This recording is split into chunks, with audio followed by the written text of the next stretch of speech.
ઉત્સાહપૂર્ણ સંગીત. ચાલો આજે એક એવી મજેદાર વાત કરીએ જેમાં દોસ્તી છે, અંધવિશ્વાસ છે અને એક જોરદાર ધોખો પણ છે. આ કહાણી છે એક ગામની, થોડાક દોસ્તોની અને એક એવી અલૌકિક ઘટનાની જે દેખાય છે એવી બિલકુલ નથી. અને આખી કહાનીની શરૂઆત થાય છે એક બૂમથી. થયું એવું કે આભા નામનો એક યુવાન અચાનક જ બેભાન થઈને નીચે પડી ગયો અને બસ એના દોસ્તો તો ડરના માર્યા થરથર કાંપવા લાગ્યા. આ બધું થયું બગીચામાં વડના ઝાડ નીચે આરામ કર્યા પછી. આભા જાણે એકદમ પથ્થર જેવો થઈ ગયો, કોઈ હલનચલન જ નહીં. એના દોસ્તોને તો તરત જ મગજમાં એક જ વિચાર આવ્યો, નક્કી આને કોઈ આત્મા વળગી છે. હવે આખા ગામમાં ડરનો માહોલ ફેલાઈ ગયો.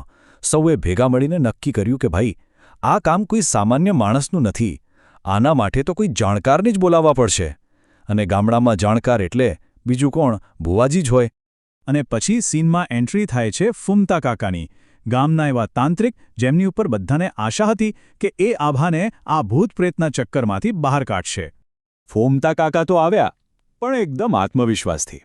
આવીને સીધો દાવો જ કર્યો કે એવી કોઈ તાકાત નથી જે એમની સામે ટકી શકે. જો કે ગામના અમુક લોકો ધીમે ધીમે વાતો કરી રહ્યા હતા કે એમના બહાના બહુ હોય છે.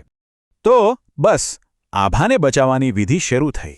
પણ થોડી જ વારમાં એવું લાગવા માંડ્યું કે આ કોઈ ગંભીર વિધિ નથી, પણ કોઈ કોમેડી ડ્રામા ચાલી રહ્યો છે. અને અહીંથી જ તો કહાણીમાં અસલી મજા શરૂ થાય છે. એક બાજુ ભુવાજી મોટા મોટા દાવા કરી રહ્યા હતા કે આ કોઈ ખતરનાક આત્મા છે, તો બીજી બાજુ વાઘુજી નામના એક કાકા હતા જે એવા સવાલ પૂછી રહ્યા હતા કે આ આત્મા ક્યાંક ચવાણું ખાધા પછી તો નથી આવ્યો ને? વાઘુજીની વાત તો સાંભળો. એ તો સીધું કહે છે, હું તો દારૂડિયો માણસ, મારા ઘરે કોઈ ભૂત પ્રેત આવે જ નહીં, કારણ કે ત્યાં એમને ચોરવા જેવું કંઈ મળે જ નહીં, એટલે હાથ જોડીને પાછા જતા રહે. અને આ બધી ધમાલની વચ્ચે ભુવાજીને વારંવાર કોઈના ફોન આવી રહ્યા હતા. એ પણ ફોન પર ગામના દરવાજાઓ વિશે કંઈક અજીબ સૂચનાઓ આપી રહ્યા હતા. આનાથી તો મામલો ઓર ગૂંચવાઈ રહ્યો હતો. હવે જ્યારે આ નાટક એકદમ ચરમસીમા પર પહોંચ્યું ત્યારે ફૂમતા કાકાએ જાહેરાત કરી કે આ આત્માને ભગાડવા માટે એક છેલ્લી અને સૌથી અગત્યની વસ્તુ જોઈશે. અને એ સૌથી જરૂરી વસ્તુ હતી ફક્ત એક લીંબુ. અને એ લીંબુ લેવા માટે વાઘુજીને એમના પોતાના ઘરે મોકલવામાં આવ્યા. બસ અહીંથી જ આખી કહાણીમાં એક એવો વળાંક આવ્યો જેણે આખા રહસ્ય પરથી પડદો ઉઠાવી દીધો. વાઘુજી જેવા પોતાના ઘરમાં પહોંચ્યા, એમની તો આંખો જ ફાટી ગઈ. એમણે ગામના જ એક માણસને એમના ઘરમાંથી પૈસા ચોરતા રંગે હાથે પકડી લીધો. તો આખી વાત એમ હતી, આ કોઈ ભૂત પ્રેતનો કેસ નહોતો. આ તો એક સામાન્ય ચોરીને છુપાવવા માટે રચાયેલું એક મોટું નાટક હતું.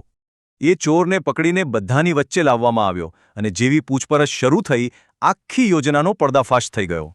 ચોરે તરત જ કબૂલ કરી લીધું કે એ આ નાટકનો માસ્ટરમાઇન્ડ નથી. એને તો આભા અને એના બીજા એક દોસ્તે જ ચોરી કરવા માટે મોકલ્યો હતો. ખરેખર તો આ દોસ્તોને ફરવા જવા માટે પૈસાની જરૂર હતી, એટલે એમણે આખો પ્લાન બનાવ્યો.